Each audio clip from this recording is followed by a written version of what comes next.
Brasil, atualmente, é o segundo país do mundo em população negra, superado apenas pela Nigéria. Por mais de 300 anos, cerca de 5 milhões de negros foram trazidos da África para o Brasil. Em sua maioria vieram de Angola ou da costa da Guiné. Porque nesse trem, o último vagão era o vagão do samba. Durante o século XIX, alguns de nossos principais artistas contribuíram com a cultura brasileira com temas que envolviam o negro. Os escritores Tobias Barreto, Machado de Assis e Lima Barreto, o poeta simbolista Cruz e Souza, o músico Pixinguinha e muitos outros que se tornaram populares. A luta pela consciência da importância do papel dos negros no Brasil tem sido constante. A produção artística com o olhar e a estética negra também cresce. E sempre registrando tudo da comunidade negra. Não só no Rio de Janeiro, mas também muito Salvador, né? Muita Bahia, muito Bloco Afro, Ilhaê, Olodum, Gil. Além da força, né, dessa expressão negra, do soul, da dança, foi também o fato dessa cultura se misturar com a própria história da cidade. Eu sei todo o cinema, né? 70 anos, então eu vi toda aquela chachada. Ao que eu vivi. Eu estou lhe transpondo à senhora o que eu vivi. O que eu presenciei e que acompanhei, porque eu sempre fui muito ligado nesse tipo de coisa. Hoje temos um encontro com o passado e o presente da cultura afro-brasileira, na sua Revista do Cinema Brasileiro.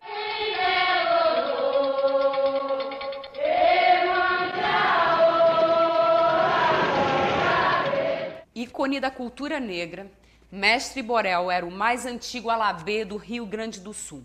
No candomblé, são os alabês os responsáveis pelos instrumentos de percussão das cerimônias. Os batuques têm por objetivo chamar as entidades africanas e os orixás para participarem da festa. Reconhecido e reverenciado por seus conhecimentos históricos das antigas religiões e das mais importantes tradições afrodescendentes, Mestre Borel, ou Walter Calixto Ferreira, faleceu em 2011 e recebe agora uma bonita homenagem.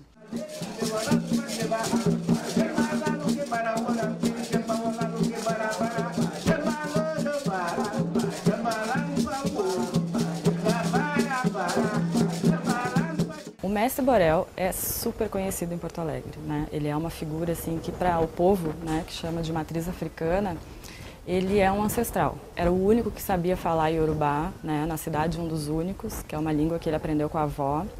Então, todos os cantos de matriz africana têm o Iorubá como base, né, no entoar.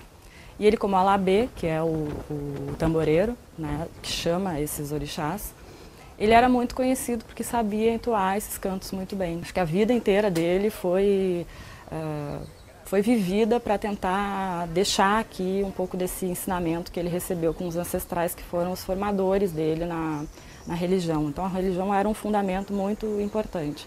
Eu, como antropóloga, assim como as outras pessoas da equipe, com exceção do Olavo, que tinha assim, uma pesquisa mais voltada para a religião africana, e a formação dos terreiros em Porto Alegre, que é muito forte, né? A gente não pesquisava a religião africana, né? Não tinha assim, nos nossos trabalhos esse viés. Então a gente aprendeu muito com o mestre, assim, porque a gente trabalhava com memória, né? Memória da cidade. E ele era parte da memória negra da cidade, né?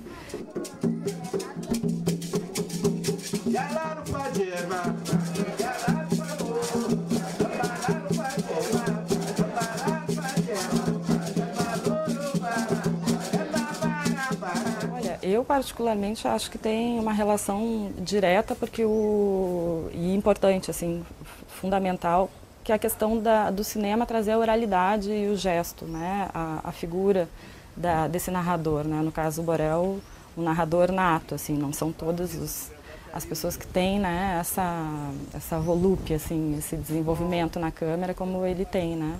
Mas como é uma religião essa religião de matriz africana e toda a cultura negra, ela é muito oral, né? Então, por isso, que é o grande lamento também, a grande luta desses representantes hoje em dia, né, que tentam levar à frente os conhecimentos dos seus ancestrais, é que isso não está escrito, não passa pela escrita, ou muito pouco pela escrita. Então eu acho que o vídeo, o cinema, vem a contribuir para que essa oralidade permaneça nesse registro, né? Porque tem relação com a forma como se expressa esse conhecimento. Né? Eu não me acho que eu seja um inteligente, mas também não me considero um neófito. Eu estou completamente fora de época.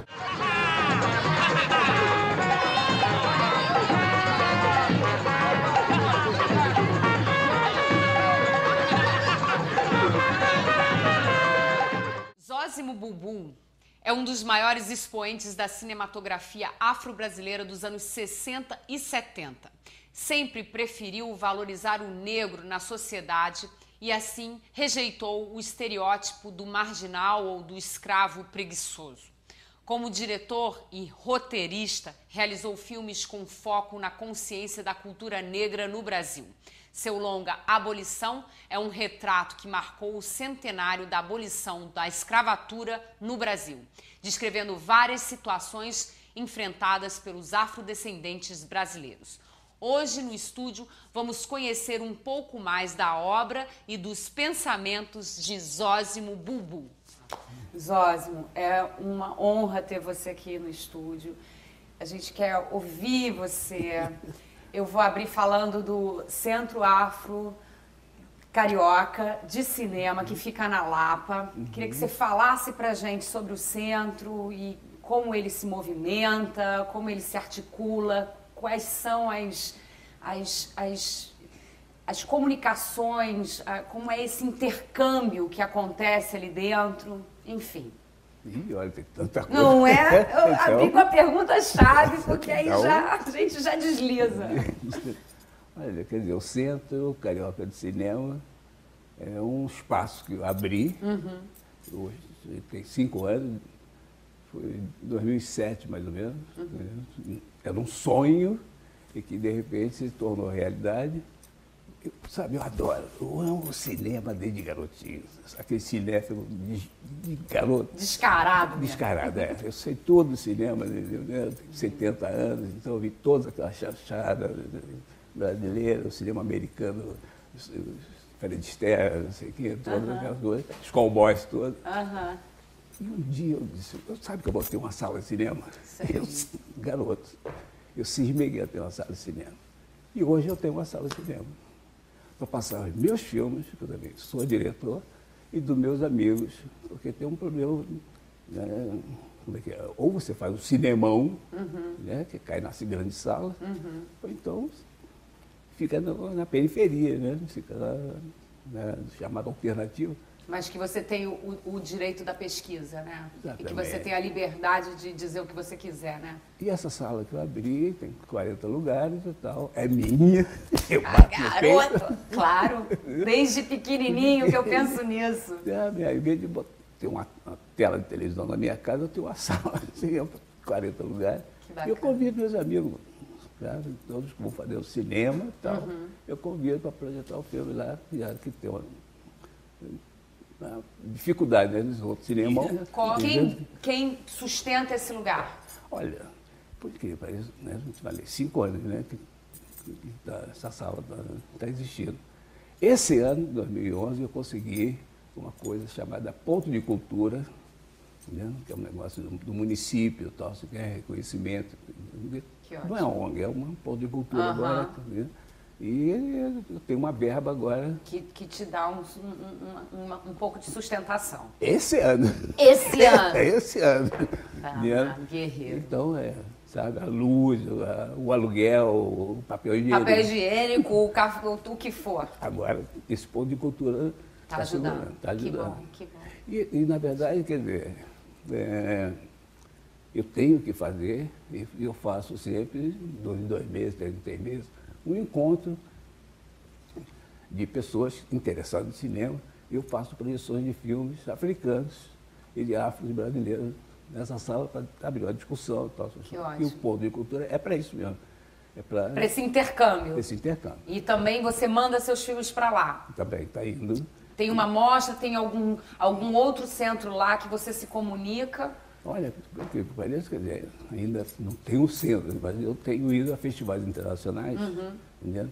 De cultura africana ou afro-brasileira, e eu mostro esses filmes lá fora.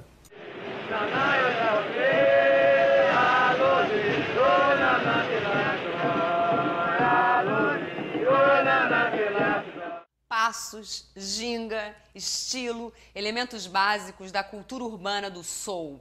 Uma música que ganhou o mundo nos anos 70 e marca com muito charme uma forma de se expressar. O estilo desembarcou em Belo Horizonte, Minas Gerais, acabou pontuando uma época em que os dançarinos saíam da periferia com os cabelos nos trinques e a beca engomada para dançar no lendário clube Máscara Negra. O diretor Tomás Amaral, embalado pelo ritmo do som, iniciou uma pesquisa sobre as décadas de 70 e 80. As primeiras etapas para este estudo foram os eventos que acontecem ainda hoje, como o Baile da Saudade e o Quarteirão do Soul.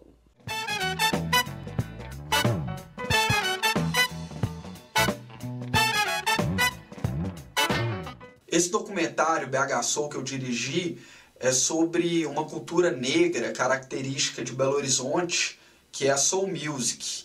E é uma cultura negra bem enraizada na cidade desde a década de 70 até a atualidade. E alguns desses dançarinos foram um fio condutor do processo de pesquisa e me introduziram nesse universo black, né, da Soul Music, e a gente fez um documentário que é um trabalho de memória, que reconstitui a história do movimento Soul em Belo Horizonte. O que me chamou a atenção no tema, além da força, né, dessa expressão negra, do soul, da dança, foi também o fato dessa cultura se misturar com a própria história da cidade. Pelo fato do filme cobrir o período entre os anos 70 e a atualidade, a gente pode fazer um paralelo entre aquela época, né, de ditadura, repressão, e a situação do dançarino de soul, do negro, de modo geral, hoje em dia, né? A dança mesmo foi praticamente imitada de James Brown, né? Dungatara sire, dungatara.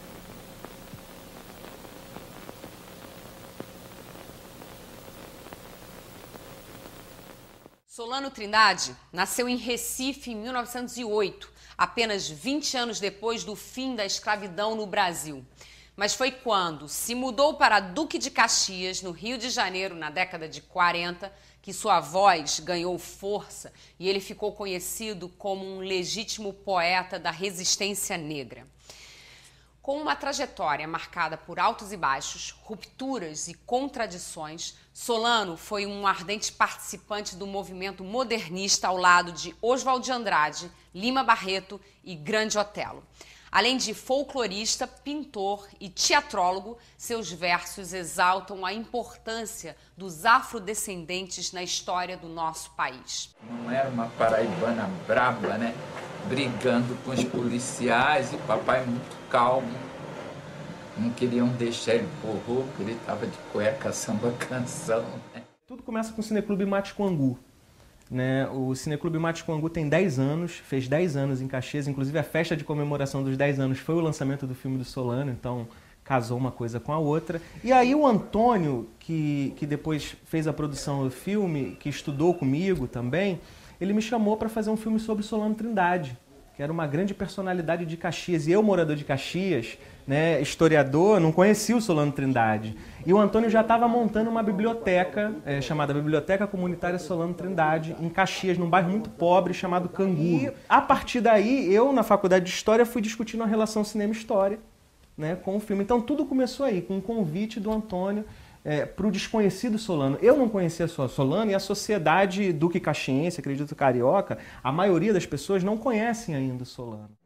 Se reuniam os comunistas, né? Camponeses, intelectuais, operários, na célula Tiradentes, lá em casa.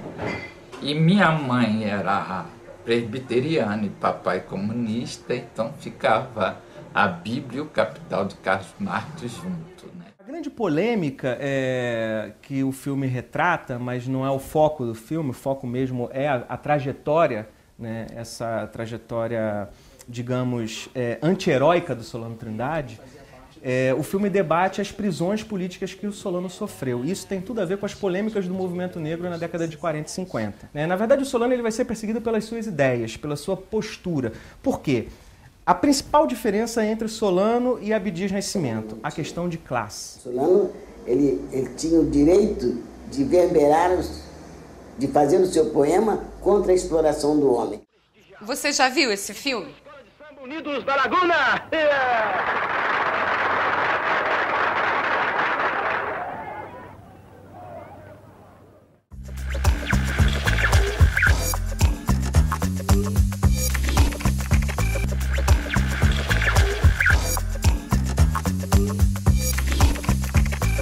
Maria da Ajuda, prazer. E esses livros não é de serventia nenhuma, não. Ficar enrolado nesses romances quer de viver a vida. Grandes artistas e líderes marcaram a história do negro no Brasil através de lutas, acontecimentos e resistências. Mas mesmo assim continuam ignorados. O site Cultinê é um acervo digital que tem o objetivo de disseminar, através de imagens, os momentos definitivos da cultura afro-brasileira. Esse material está à disposição de todos. Com apenas alguns cliques, podemos entrar em um universo histórico que possibilita estudos e pesquisas. E o mais importante, não deixar que essa memória se perca ao longo dos anos. A chave da construção da identidade afro-brasileira é a união do passado, presente e futuro.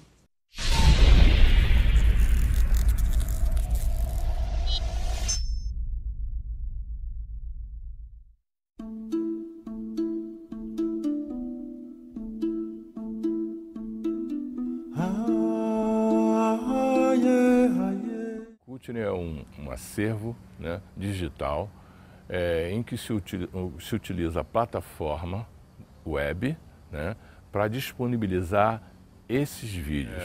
A maioria desse material nós conseguimos resgatar, cerca de 90%, passando de VHS para VHS em 2001.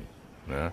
E eu peguei esse material, não rodei durante 10 anos. Praticamente eu coloquei essas fitas num local, né, climatizada e tal, aguardando um momento de digitalizá-las. Né? E em 2001 nós conseguimos esse recurso exatamente quando nós fomos agraciados com um projeto para ir à África novamente, em Durban, né? Aí já num material Betacam, a história toda, muito legal. Enfim, esse material depois de 10 anos, nós conseguimos o ano passado digitalizar. Ele está no ar, disponibilizado como domínio público, né? Até porque as imagens são diversas, né? Foram filmadas aleatoriamente, né? Entre aspas, e muitas dessas pessoas já se foram, né? Outros estão aí. África do Sul, uma das maiores nações multirraciais do mundo. E com a Universidade Federal Fluminense, esse material todo vai ser classificado e vai ser disponibilizado, né, para a área acadêmica, porque tem muita gente fazendo pesquisa sobre esses temas. E é um material riquíssimo, né, de se trabalhar, porque você tem questões de gênero, você tem questões ali específicas, por exemplo, da questão da vertente do samba, muita coisa legal, da vertente da música negra em si, é um universo fantástico. Você quer o quê? Ele tá pensando que isso aí é bala de lá.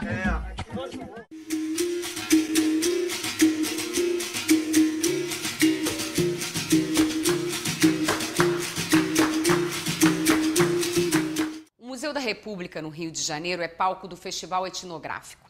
Durante 8 dias, mais de 100 documentários nacionais e internacionais serão exibidos, além de debates e workshops com os mais importantes nomes do cinema etnográfico. Convidamos alguns curta-metragistas que estão presentes no evento para um bate-papo sobre a cultura do cinema negro e saber o que os cineastas têm em comum.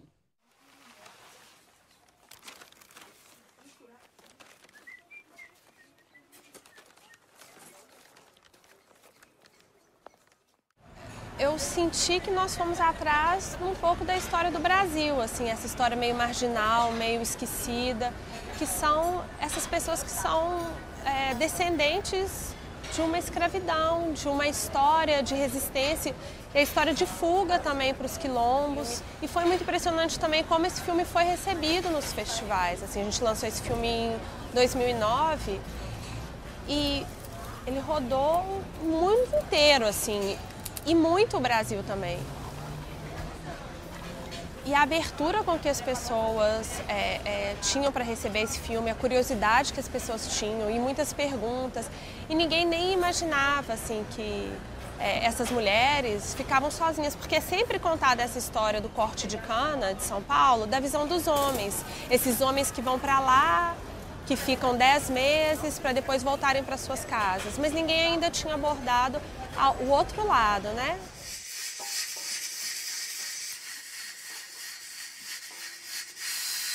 Não pode ir.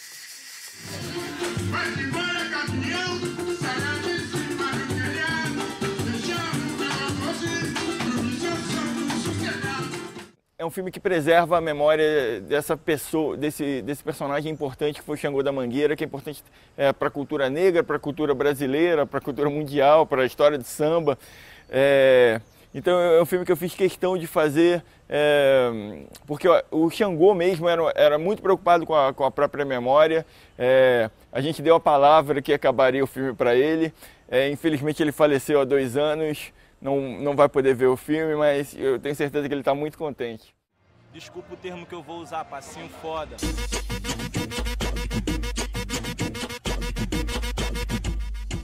É a batalha do passinho. Agora eu estou fazendo um filme que é sobre o passinho do funk, que é um fenômeno cultural. O funk é um gênero que sempre se renova, né? Que as pessoas são muito criativas, muito originais, como todo brasileiro. O garoto que deu o start, o início a essa febre do passinho, ele se filmou em casa, num quintal, dançando com os amigos, e hoje em dia ele tem 4 milhões de visionamentos no YouTube e acabou influenciando muitos outros garotos que também tiram suas fotos de celular. E a batalha, para mim, não é só a batalha de querer, de dançar, né? É a batalha de lutar pela vida e ter sua arte reconhecida, né? Porque eles têm outros trabalhos, ninguém vive do passinho ainda, e o filme vai tentar mostrar isso também. É a batalha do passinho, vai, vai, vai. A terra é sempre a tua negra algema, prende-te nela a extrema desventura. O que você acha que você está colhendo? Você está formando público também. Tô. Não é? Tô. Já falamos, né? Esse é o 5º ano que eu faço encontro de cinema negro, Brasil, África e Caribe, por causa do centro. Quando eu abri o centro, eu queria esse intercâmbio realmente. Né? E eu tenho feito, esses 5 anos, convidados cineastas, masculinos e femininos, da África, do Caribe, e eles têm mandado os filmes deles. E eu sou um pouco ousado, eu alugo também o Odeon. Sei, que ótimo. Eu faço abertura. Aí faz a projeção.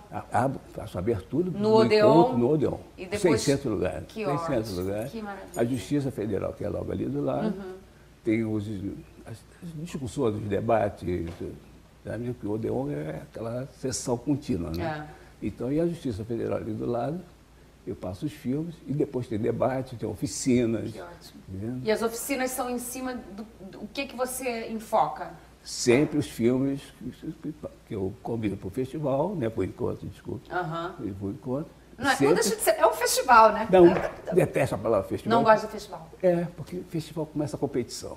Entendi. E você quer a discussão? Eu quero a discussão. E eu encontro. O encontro e a pesquisa. E a pesquisa. Né? E nós, cada vez mais, nós estamos nos desconhecendo, né? O pessoal do Caribe, o pessoal da África, através da cinematografia. O cinema é incrível nisso, né? Como ele é contemporâneo, como ele agrega, como ele edita, como ele... É muito. Como ele é lindo, né? É lindo. Você já viu esse filme? O Rio de Janeiro, com sua mistura de humor e sensualidade, serviu de inspiração para filmes marcantes na obra de Nelson Pereira dos Santos, como Rio 40 Graus, que abriu uma nova dimensão de linguagem e deu início ao cinema novo. As particularidades da cidade maravilhosa se tornaram ingredientes fundamentais do cinema de Nelson. O programa de hoje chegou ao fim, mas na semana que vem você tem um encontro marcado comigo aqui na sua Revista do Cinema Brasileiro. Um beijo carinhoso e tchau!